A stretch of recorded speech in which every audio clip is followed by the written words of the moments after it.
Bien, hermanos, estamos viendo desde hace un tiempo ya la Confesión de Fe de Westminster y el día de hoy vamos a estar estudiando el capítulo 7 que está hablando del pacto de Dios con el hombre. Y dentro de este capítulo nos corresponde en este día el artículo 3 y 4. Le voy a pedir que lo leamos todos juntos. Vamos a leer el 3 y el 4 en forma conjunta, ¿ya? Dice así: el hombre, por su caída, se hizo indigno de la vida por aquel pacto, por lo cual jugó a Dios a hacer un pacto nuevo, llamado de gracia, según el cual Dios ofrece libremente a los pecadores vida y salvación por Cristo, exigiéndoles la fe en éste para que puedan ser salvos, y prometiendo dar su Espíritu Santo a todos aquellos que han ordenado para vida, dándoles así voluntad y capacidad para creer. Este pacto de gracia se anuncia con frecuencia en las Escrituras con el nombre de testamento, en referencia a la muerte de Jesucristo, el testador, y a la herencia sempiterna con todas las cosas que a esta pertenecen y están legadas por él. ¿Ahí terminamos? No, ahí estamos, listo. Entonces, solo para contextualizar y recordar, en la clase pasada estuvimos viendo los artículos 1 y 2 que nos hablaban del pacto de obras. ¿Recuerdan? Primeramente, recordar qué es un pacto. Un pacto es una relación entre dos socios que hacen promesas que mutuamente van a cumplir, ¿ya? Que están vinculadas. Por ejemplo, tenemos el caso del convenio o pacto de matrimonio. Tenemos también cuando uno contrae un contrato de trabajo, también es considerado como un pacto donde hay unas partes que pactan, valga la redundancia. Para que exista un contrato, vimos la semana pasada, para que exista un pacto bíblico, deben existir 5 características que los vamos a señalar. Primero, tiene que haber partes contratantes. Ya recordemos, en el pacto de obra teníamos la parte, tiene que haber mínimo 2 partes. Teníamos a Dios y también a Adán, y que representaba a toda la humanidad. También, como segunda característica, deben existir condiciones del pacto, que quiere decir que cosas que se dicen que hará cada parte, ¿ya? También deben existir bendiciones, que, por decirlo así, como la paga que se da por la parte por cumplir el pacto. Por ejemplo, la bendición en el pacto de obra, ¿cuál era? La vida. Y por otro lado debe existir como otra condición las maldiciones. En caso que no se cumpla el pacto, en el pacto de obra existía el castigo o la muerte eterna, ¿ya? No solamente la muerte física, vemos la muerte espiritual, recordemos, y así esta se traspasa hasta la humanidad. Y como quinta característica, recordemos que estaban las señales, sellos también llamados, o también los sacramentos. ¿Y esto qué es lo que es? Son elementos visibles que Dios da para señalar las bendiciones del pacto. Por ejemplo, en la actualidad tenemos, cuando hay un pacto de matrimonio, compromiso, hay una señal que es el anillo, es algo visible, ¿ya? También el pacto con Noé, recordemos que estaba el arco iris como una señal visible, y así siempre tiene que existir. Para que haya un pacto bíblico tiene que tener al menos estas 5 características. Las relaciones del pacto se encuentran todas en la Biblia. Hay pactos personales, recordemos, entre individuos, pactos políticos, entre 2 reyes, entre naciones. También hay pactos jurídicos que entre diferentes naciones, etc. Entablar pacto era una parte importante del vivir del Antiguo Oriente, ¿ya? Por lo tanto, Dios también se relacionó con la humanidad a través de esta estructura de pacto que era algo muy conocido por ellos. Como decía anteriormente, recordando que hay dos grandes grupos de pacto, ¿ya? Y aquí es donde quiero detenerme solo un par de segundos, porque a mí también me costó en un principio poder entender, porque uno en la Biblia encuentra muchos pactos. De hecho, cuando inició Gerson la clase pasada, todos dijimos muchos pactos bíblicos, ¿ya? Pero también es bueno que nosotros podamos hacer una distribución para poder tener un mejor entendimiento, y se dice que hay pactos bíblicos y pactos teológicos. Hay dos grandes estructuras, pactos bíblicos y pactos teológicos, ¿ya? Y esto no quiere decir que los pactos teológicos no estén en la Biblia, ¿ya? Y tampoco quiere decir que los pactos teológicos hayan sido una invención de un grupo de teólogos que dijo, ya vamos a inventar esto. No, sino que todos están en la Biblia. La única diferencia que los pactos bíblicos son acuerdos entre Dios y la humanidad que están registrados explícitamente en la Biblia, ¿ya? Aparece la palabra en hebreo que es berit, aparece la palabra pacto, ¿ya? Explícito en la Biblia. Por lo tanto, tenemos los pactos bíblicos, los vamos a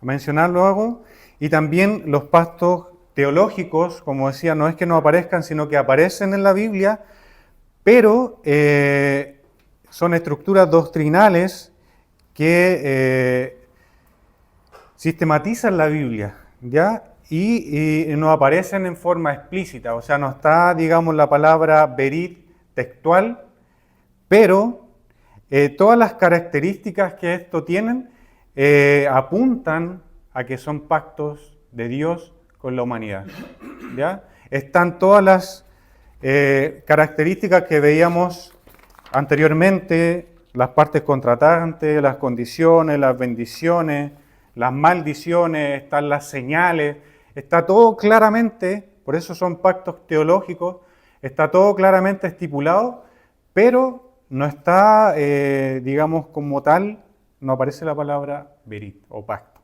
¿ya? Hay un ejemplo para visualizar esto que me quedó muy claro.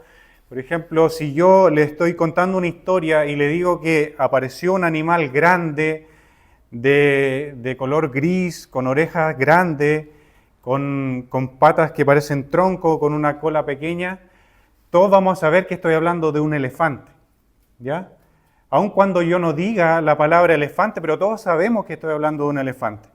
Lo mismo pasa con los pactos teológicos, está todo ahí, pero solamente no aparece como tal la palabra pacto. Ya, y vamos a ver pactos teológicos, como ya lo habíamos visto la semana pasada, tenemos primeramente redención. Esto es por una estructura, digamos, de tiempo, ¿ya? Primero redención. ¿Alguien se recuerda del pacto de redención? ¿Qué es lo que era? ¿Lo vimos? Muy bien. Después tenemos el de obras, el que vimos la semana pasada, que fue un pacto entre Dios y Adán, y que recordemos que este pacto de obra aún está vigente, ¿ya? Aún está vigente. Y luego el pacto de gracia, que es el que vamos a estar viendo el día de hoy, pacto de gracia. Estos son los pactos teológicos, recuerden, teológicos. Y los pactos bíblicos, como lo veíamos, está en la narrativa histórica de la Biblia, son relatos, pactos bíblicos que aparecen en la Biblia mencionados como tal, y hay al menos 5 grandes pactos. Primero tenemos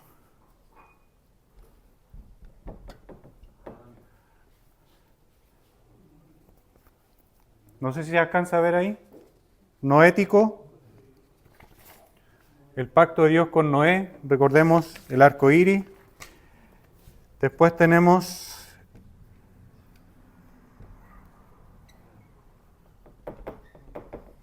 abrahámico, ya el pacto de Dios con Abraham, recordemos las promesas de descendencia, de bendición, como la estrella en el cielo, se recuerdan, como la arena del mar. Después, otro pacto bíblico, el pacto mosaico, pacto de Dios con Moisés, también llamado sinaítico. Recuerden, ahí están las leyes, la santidad, dado al pueblo de Israel en el monte Sinaí. Luego, como cuarto, davídico, pacto davídico, el pacto de Dios con David, donde señala la realeza y el trono eterno, Y por último también como pacto bíblico, el nuevo pacto.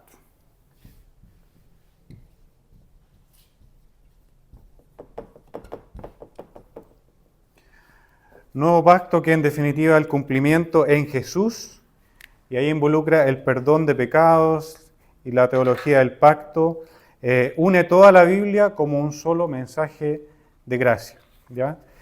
Y ahora entrando en este artículo 3, esto era solo para resumir, entrando en el artículo 3 de la Confesión de Fe de Westminster, que recuerden, estamos estudiando, dice que el hombre por su caída se hizo indigno de la vida por aquel pacto, o sea, por el pacto de obra, por lo cual plugó a Dios a hacer un pacto nuevo llamado de gracia. Vamos a ver unas referencias. Si me pueden ir ayudando, hermano Juan Carlos, Génesis 3:15, hermana Natalia, Gálatas 3:21, hermana Daisy, Romanos 8:3,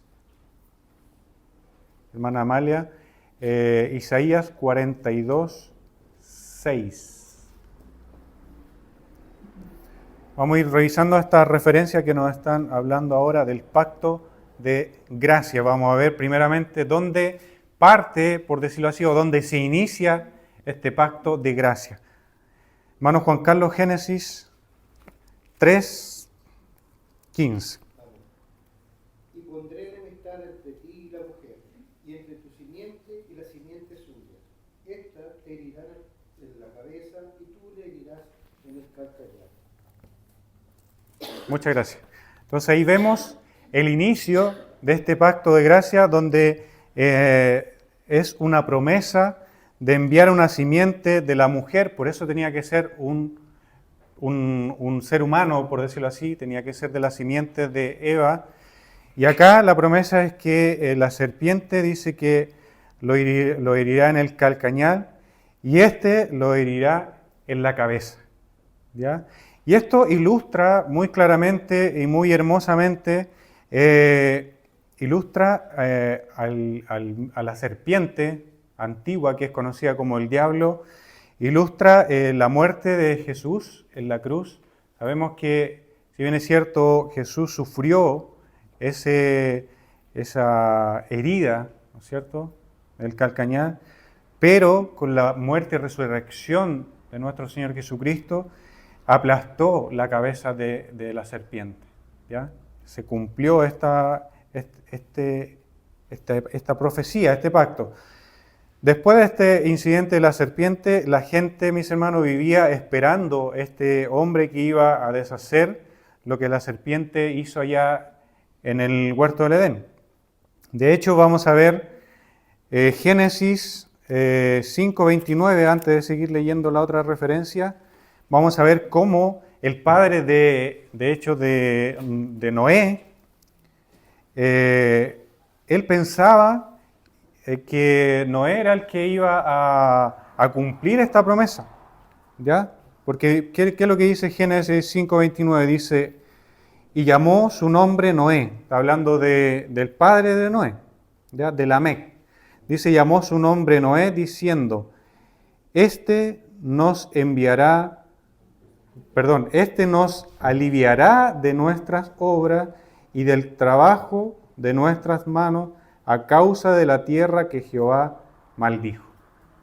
Entonces está haciendo referencia a lo que había pasado en el huerto de Edén, cómo Jehová había maldecido la tierra, y Lamec pensaba que Noé, y de hecho el nombre Noé significa que traería descanso. El nombre Noé significa descanso. Por eso que, y desde ahí, mis hermanos, esto habían recurrido, recordemos, cerca de 1000 años después que había caído nuestros primeros padres, cerca de 1000 años cuando nació Noé, la gente en ese periodo de tiempo esperaba este cumplimiento. Y así, a través de la historia de la Biblia, vemos cómo el pueblo siempre estuvo esperando este Salvador, ¿ya? Esta persona humana que iba a herir y que iba a dar muerte a la serpiente. Vemos Gálatas 3:21, hermana Natal. Luego la ley es contraria a las promesas de Dios en ninguna manera, porque si la ley dada pudiera vivificar, la justicia fuera verdaderamente por la ley. Amén. Luego la ley es contraria a las promesas de Dios. Aquí hay una pregunta. Y la respuesta es, en ninguna manera, porque si la ley dada pudiera vivificar, la justicia fuera verdaderamente por la ley. Sabemos que la ley fue solamente un ayo y fue solamente, como decíamos en la clase pasada, veíamos que aumentaba el pecado, o sea, daba a conocer el pecado que había en la humanidad. Pero por la ley ninguno pudo ser salvado. Gálatas 3:21. Perdón. Gálatas 3:21 ya lo leímos. Romanos 8:3. Porque lo que era imposible para la ley, por cuanto era débil por la carne, Dios enviando a su Hijo en semejanza de carne, de pecado y a causa del pecado, condenó al pecado en la carne. Amén. Entonces era imposible para la ley que cada uno de nosotros, que la humanidad fuera salva. Era imposible, solamente la ley mostraba el pecado. Pero a través de la ley ninguno pudo ser salvo, sino solamente por la obra redentora de nuestro Señor Jesucristo. Isaías 42:6, Amalia. Yo, el Señor, te he llamado a hacer lo que es justo. Te he llevado de la mano y te he protegido. Te he destinado a ser el mediador del pacto con la humanidad, a hacer luz a las naciones. Amén. Aquí está claramente la profecía de Isaías que apuntan a nuestro Señor Jesucristo, que dice, yo Jehová te he llamado en justicia y te sostendré por la mano, te guardaré y te pondré por pacto al pueblo, por luz a las naciones. Vemos claramente cómo Dios mismo estaba recordando este pacto que había hecho en el huerto y que iba a enviar a este Salvador que iba a poner por luz a las naciones, que es nuestro Señor Jesucristo. Continuando con la confesión, dice, según el cual Dios ofrece libremente a los pecadores vida y salvación por Cristo, exigiéndoles la fe en este para que puedan ser salvados. Y allí vemos una condición del pacto que es la fe. Vamos a ver por acá, si me pueden ayudar, Mateo, Claudia, Mateo 16, 15 y 16. Y Juan, capítulo 3, versículo 16. Mateo 16, 15 y 16. ¿Sí? Yo tengo la versión NTV. ¿Ya? Y dice, entonces les preguntó, ¿y ustedes quién dicen que soy? Simón Pedro contestó, tú eres el Mesías, el Hijo del Dios viviente. Amén. Y Juan 3:16. Porque de tal manera amó Dios al mundo que ha dado su Hijo unigénito para que todo aquel que en él cree no se pierda, mas tenga vida eterna. Entonces vemos cómo Dios ofrece libremente a los pecadores la vida y salvación por Cristo, exigiendo la fe en este para que puedan ser salvados. No hay ningún otro nombre, dice la palabra, en el cual nosotros podamos creer, podamos ser salvos, sino solamente en el nombre de Cristo, por la fe en Él. El pacto es, como este pacto y como el pacto de obra fue impuesto soberanamente por Dios y ofrece libre salvación solo por la obra de Cristo, pero hay una exigencia que es la fe en Cristo. Y vamos a ver abajo cómo actúa el Espíritu Santo. Dice, y prometiendo dar su Espíritu Santo a todos aquellos que han ordenado, y prometiendo dar su Espíritu Santo a todos aquellos que ha ordenado para vida, dándoles así voluntad y capacidad para creer. Entonces sabemos nosotros que la obra del Espíritu Santo eso es lo que hace. Pasa de muerte, nosotros estábamos muertos en nuestro delito y pecado, y nos pasa a vida. Y cuando se produce esa obra por medio del Espíritu Santo, ahí recién la persona tiene la capacidad para poder ir a Cristo. ¿Ya? Vamos a ver alguna referencia, hermano José. Ezequiel 36, 26 y 27, por favor. Ezequiel 36, versículo 26 y 27, y también, hermana Ale, Juan 6, 37 y 44. Juan 6, 37 y 44. Os daré corazón nuevo y pondré espíritu nuevo dentro de vosotros, y quitaré de vuestra carne el corazón de piedra y os daré un corazón de carne. Y pondré dentro de vosotros mi espíritu, y haré que andéis en mis estatutos y guardéis mis preceptos y los pongáis por obra. Amén, gracias. Entonces está claramente reflejado, os daré un corazón nuevo y pondré espíritu nuevo dentro de vosotros. Es lo que Cristo hace en nuestra vida. Nos cambia nuestro corazón de piedra y nos pone un corazón nuevo. Y no solamente eso, sino que pone un espíritu nuevo, que es el Espíritu Santo en nuestra vida. Al momento que nosotros creemos en Él, al momento que el Señor hace una obra en nosotros, deposita su Espíritu Santo en nuestra vida, el cual estará, dice su palabra, con nosotros hasta el fin del mundo. ¿Ya? La otra referencia, Juan. Jesús les contestó, dejen de quejarse por lo que dije, pues nadie puede venir a mí a menos que me lo traiga el Padre, que me envió, y yo lo resucitaré en el día final. El 44, el 37 y 44. Dice, sin embargo, los que el Padre me ha dado vendrán a mí y jamás los rechazaré. El 44 dice, pues nadie puede venir a mí a menos que me lo traiga el Padre, que me envió, y lo resucitaré en el día final. Amén. Entonces, claramente, todo lo que el Padre me da, aquí está Jesucristo mismo hablando, dice, todo lo que el Padre me da, vendrá a mí, y al que a mí viene, dice la versión Reina Valera, no le echo fuera. ¿Ya? Y el otro versículo dice, ninguno puede venir a mí si el Padre que me envió no le trajere, y yo le resucitaré en el día postrero. Entonces, claramente, el Padre, como veíamos en este pacto, vamos a ver en el pacto de redención cómo se genera, ¿no es cierto?, todo esto en la Trinidad, pero desde ahí que el Padre tiene, ¿cierto?, como dice su palabra, escogidos desde antes de la fundación del mundo, estamos por misericordia del Señor escogidos, y dice aquí su palabra, ninguno puede venir a mí si el Padre que me envió no le trajere. Entonces, claramente su palabra nos está hablando de la predestinación, pero ya ese es un tema que vamos a ver más adelante.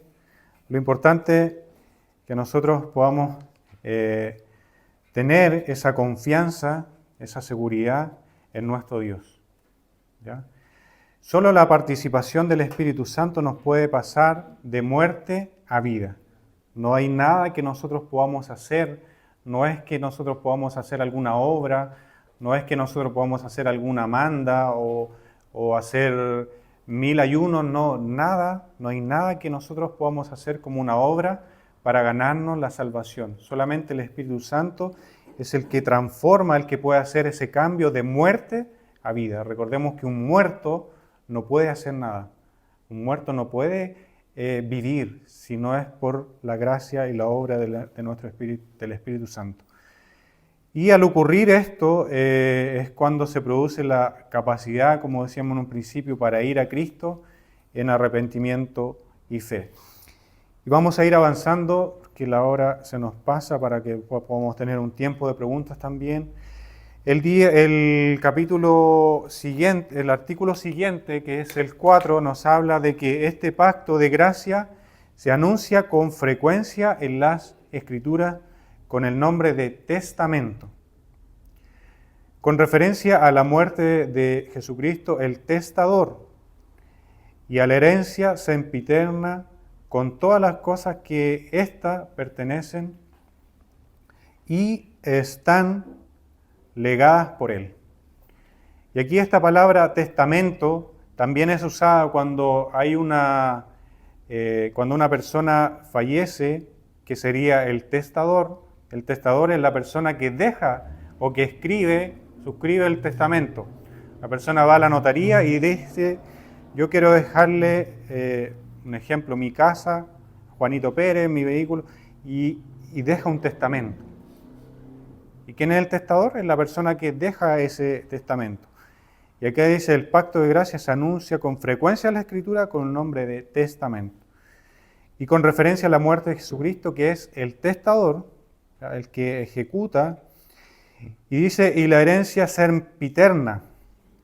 Y esta palabra muchas veces se confunde con eterno, ¿ya?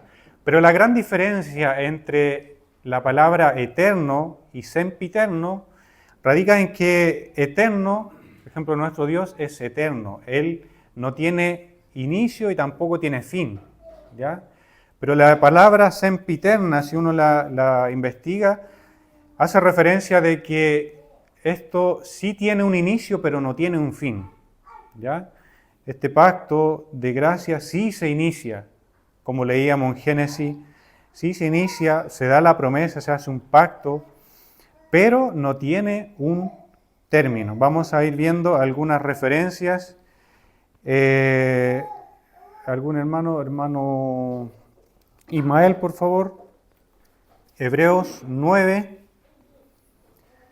versículos 15, 16 y 17. Hermana Rosita, si puede buscar mientras tanto Lucas 22, 20 y Germán 1 Corintios 11, 25.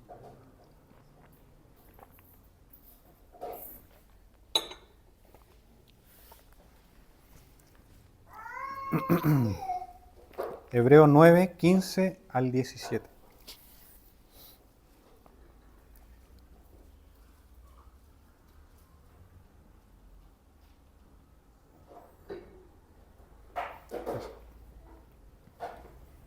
¿Lo encontró? Sí, déle lectura, no, por favor. Así que por eso es mediador de un nuevo pacto, para que interviniendo muerte para la remisión de las transgresiones que había bajo el primer pacto, los llamados reciban la promesa de la herencia eterna, porque donde hay testamento es necesario que intervenga muerte del testador. Y el 17. Porque el testamento con la muerte se confirma, pues no es válido entre tanto que el testador vive. Entonces era necesario la muerte del testador. ¿Quién era el testador? Recordemos. Cristo, nuestro Señor Jesucristo. Así que el mediador de un nuevo pacto hoy día en nuestro Señor Jesucristo. Y vamos a ver la otra, hermano Ismael, ahí mismo en el Hebreos 7, si puede leer el 22 también. Hebreos 7, 22. Aprovechando que está ahí mismo.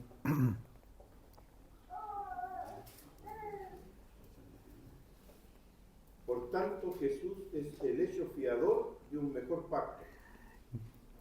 Amén. Entonces, por tanto, Jesús es hecho fiador de un mejor pacto. ¿Ya? Nuestro Señor Jesucristo es fiador, es nuestro fiador hoy día, nuestro intermediario, nuestro intercesor con Dios de un mejor pacto. Él dio su vida por nosotros. Vamos a ver Lucas 22, 20. De igual manera, después que hubo cenado, tomó la copa diciendo: esta copa es el nuevo pacto en mi sangre, por vosotros se derrama. Es derramada. Amén. Entonces vemos un pasaje muy conocido donde nuestro Señor Jesucristo celebra la última cena y dice que la copa... ¿Podría darle lectura nuevamente para que...? Dice así: de igual manera, después que hubo cenado, tomó la copa diciendo: esta copa es el nuevo pacto en mi sangre, que por vosotros se derrama. Amén. Entonces, tomó la copa y dice, esta copa es el nuevo pacto en mi sangre que por vosotros se derrama. Entonces ahí claramente Jesús, antes de llegar a la cruz, Él volvió a recordarle a los discípulos que su sangre, ese que representaba la copa, era la sangre del nuevo pacto. Y 1 Corintios 11, 25. Asimismo tomó también la copa después de haber cenado, diciendo: esta copa es el nuevo pacto en mi sangre. Haced esto todas las veces que la bebiereis en memoria de mí. Amén. Entonces esta es la historia en símil, por decirlo así, que se recuerda también que nuestro Señor Jesucristo, Él tomó, dice, también la copa después de haber cenado, diciendo: esta copa es el nuevo pacto en mi sangre, hacer esto todas las veces que la bebiere en memoria de mí. Y es lo que nosotros hoy día hacemos, por misericordia, recordamos cuando tenemos la Santa Cena, nosotros recordamos este nuevo pacto, recordamos la muerte, qué es lo que significó la muerte de nuestro Señor Jesucristo para cada uno de nosotros. ¿Qué es lo que significó eso, el nuevo pacto para nuestra vida? Vemos que la palabra testamento es un término bíblico para referirse al pacto de gracia. Y vemos que el testador es quien escribe el testamento, es decir, nuestro Señor Jesucristo, como decíamos. Este pacto de gracia ha sido igual en su sustancia durante todas las edades, es decir, los 5 pactos que nosotros vimos acá anteriormente tienen la misma sustancia que el pacto de gracia. Si nosotros vemos acá, noético, abrámico, mosaico, davídico y el nuevo pacto, todo esto, nosotros lo vemos en diferentes épocas de la Biblia, ¿ya? Recordemos que la Biblia se fue revelando. Noé no tenía la misma revelación que Abraham, Abraham no tenía la misma revelación que Moisés, y así. Entonces cada uno de los pactos, en definitiva, tiene la misma sustancia que el pacto de gracia. El pacto de gracia también tiene relación con el pacto de redención. Por lo tanto, si usted ve el pacto de gracia, todo esto siempre fue por gracia. La salvación, mis hermanos, en Noé, en Abraham, en Moisés, en David y en el nuevo pacto, que es lo que nosotros estamos viviendo hoy día, la salvación siempre fue solo por gracia, solo por medio de la fe. ¿Ya? No hay Y esto es hermoso, mis hermanos, que nosotros hoy día podamos ver que ya no existen o que nunca existió dos pueblos. A veces se ve como el pueblo de Israel, el pueblo escogido, y nosotros pasamos a ser como el otro pueblo, como el alternativo. No, siempre fue el pueblo del pacto. Siempre Dios estuvo en su mente, en el pacto de gracia, un solo pueblo, el pueblo del pacto. ¿Ya? Para ir resumiendo entonces, el pacto de gracia también tiene los 5 elementos. Vamos a borrar acá para...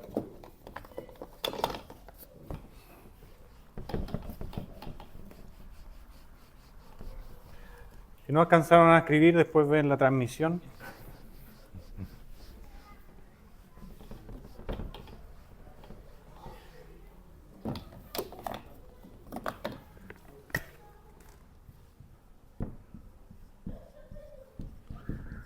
Entonces vemos el pacto de gracia, tenemos las partes contratantes, tenemos la condición, tenemos, ayúdeme, bendición, ¿qué más? Maldición y señales.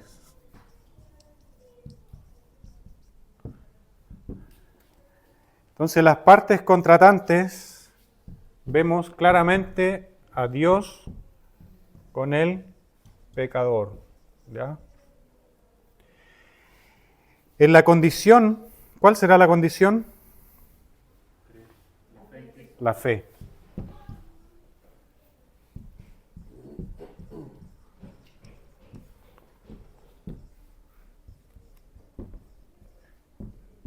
La fe personal en Cristo, ¿ya?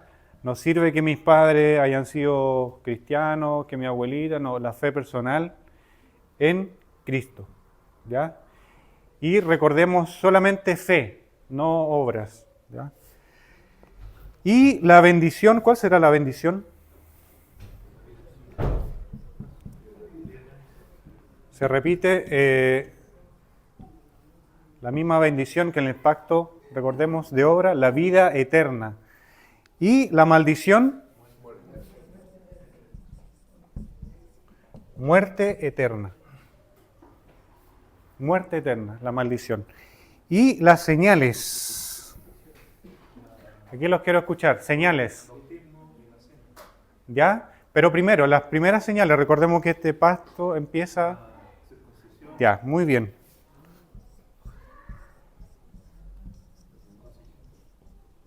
La circuncisión y la Pascua. Eran señales, ¿ya? Señales, podríamos decirlo, de la antigua administración. ¿Y las señales de la nueva administración?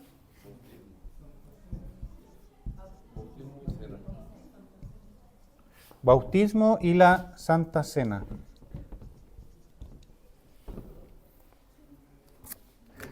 En la nueva dispensación, como también se le llama. ¿Ya? Entonces, mis hermanos, para ir resumiendo, tenemos el pacto de gracia. Dios nos ofrece salvación que Cristo consiguió según lo estipulado en el pacto de redención. ¿Ya? Dios nos invita a creer en su Hijo y arrepentirnos de nuestros pecados. Al hacer esto, el Espíritu Santo aplicará en nosotros la justicia perfecta que Cristo adquirió por su obediencia activa. Somos revestidos de Cristo como si toda su vida perfecta, de perfecta obediencia, hubiera sido vivida por cada uno de nosotros. ¿Ya? Como decía anteriormente, lo hermoso de poder estudiar estos pactos es que nos damos cuenta de que siempre fue solo un pueblo del pacto, no un Israel, sino que también nosotros como un solo pueblo. Y para finalizar, mis hermanos, quería leer una referencia, unas palabras que en algún momento escribiera Oliver Bulwer, no sé si lo dije bien, ya, pero él dijo así: así es como llegué a ser un pecador malvado, culpable y corrompido en el jardín del Edén. No estuve allí, pero mi representante obró en mi lugar. Estoy involucrado no simplemente debido a la solidaridad fisiológica de la especie humana, sino especialmente a causa del principio representativo. Repudié, sin embargo, a mi representante, por el cual fui constituido pecador, culpable y corrompido.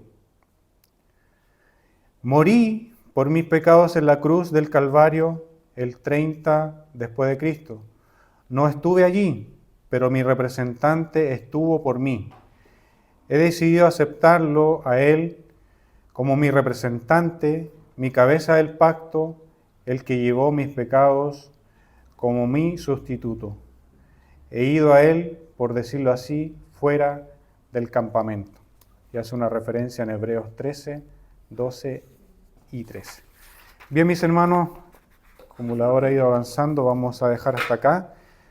Y no sé si hay, no creo que hayan preguntas. No. ¿Algún comentario antes de cerrar? ¿Algún comentario? ¿Alguna acotación? Hermano Pepe. Sí, estaba pensando en Hebreos 13. Bueno, uno antes pensaba que habían dos tipos de salvación. Una del Antiguo Testamento y otra del Nuevo Testamento. Pero nos damos cuenta que el autor de Hebreos señala que en realidad todos los patriarcas de la fe, por así decirlo, si uno lo lee, siempre comienza por la fe. Entonces nunca fue un tema de comportamiento ni de obras. Siempre fue relacionado con la fe. Ni siquiera la ley. Ni siquiera la ley. Porque vemos que también cuando dice por la fe Abraham, ¿no es cierto? Todavía estaba la ley estipulada. Entonces siempre, y eso en realidad a uno le llama la atención, ¿no es cierto? Ver que siempre ha sido por fe, siempre ha sido por voluntad soberana de Dios que nos ha escogido para salvación. Y la verdad es que eso no me llama la atención, pero sí como refrenda que Dios es soberano y si estamos aquí no es por causa nuestra, sino que es por causa directa de la voluntad, del beneplácito divino de Dios. Entonces, gracias al Señor que podemos estar aquí por eso. Amén. Por su voluntad. Sí. ¿Algún comentario, hermano Igor? Lo noto callado hoy día. Me llama la atención la palabra condición. ¿Cómo? La palabra que pusieron abajo, condición, la primera vez que la escucho yo la había visto como binomio. La fe es un binomio. Y la fe que se habla ahí, si bien es cierto la fe que se habla en hebreo, si se fijan, toda la fe tiene una acción. No es una fe intelectual, no es una fe de creer en algo, porque, sino que hay una acción, una confianza. Entonces la fe, esa fe que está hablando ahí, es una fe que tiene obra, de la fe de Santiago.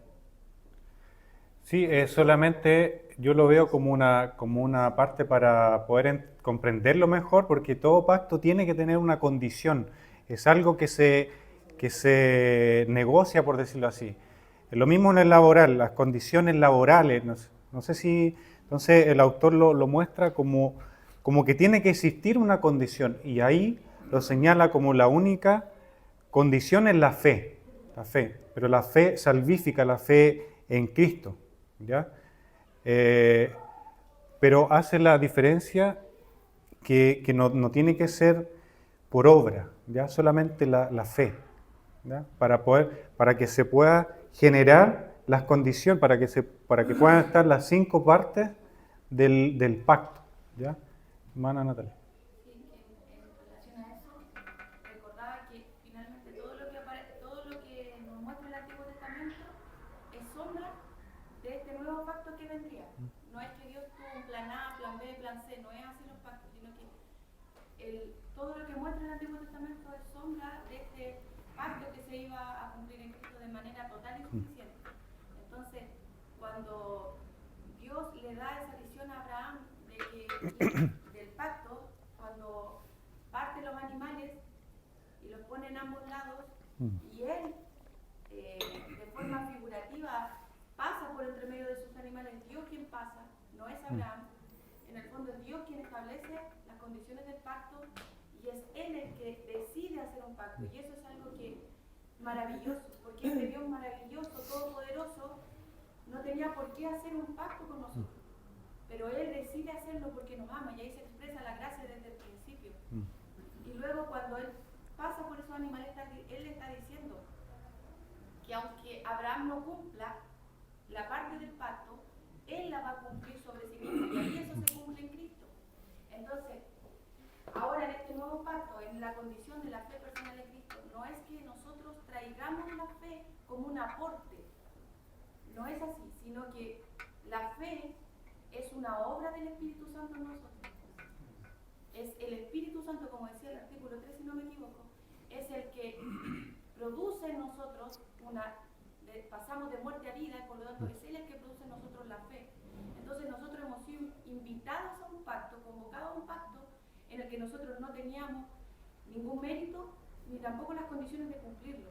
Y es Dios el que cumple también la parte que a nosotros, entre comillas, nos podría haber correspondido, porque nosotros somos absolutamente incapaces de cumplir un pacto y de aportar al pacto.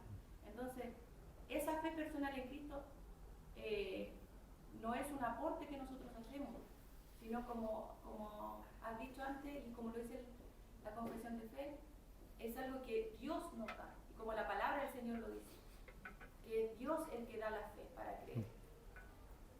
Y que esa fe que produce obras, que evidencia, las obras evidencian la fe, pero eso es posterior a nuestra conversión. Es como... Manu Gerson primero y después Juan Pablo. Juan Carlos. Claro, a la luz de la teología del pacto, la fe es una condición. De hecho, la misma escritura lo dice. Jesús, claro, dice que cree en mí, te puedo vivirá. O sea, hay un acto que hacer algo, en este caso la fe. Y si lo contamos con otros pasajes bíblicos, entendemos que claramente es un don de Dios, no es algo que viene de nosotros. Yo creo que eso estamos claros. Pero sí acá apunta a lo que nosotros conocemos como la fe genuina. Esa fe en Cristo, no es una fe como yo creo que Dios existe. Porque Santiago dice los demonios también creen eso. No, es una fe genuina, una fe en Cristo. Y esa fe se manifiesta a través de las obras. Es un don de Dios, pero sí es algo que ejerce la persona. Y por eso queda como condición. Y por eso el mensaje de los apóstoles es arrepentidos y convertidos.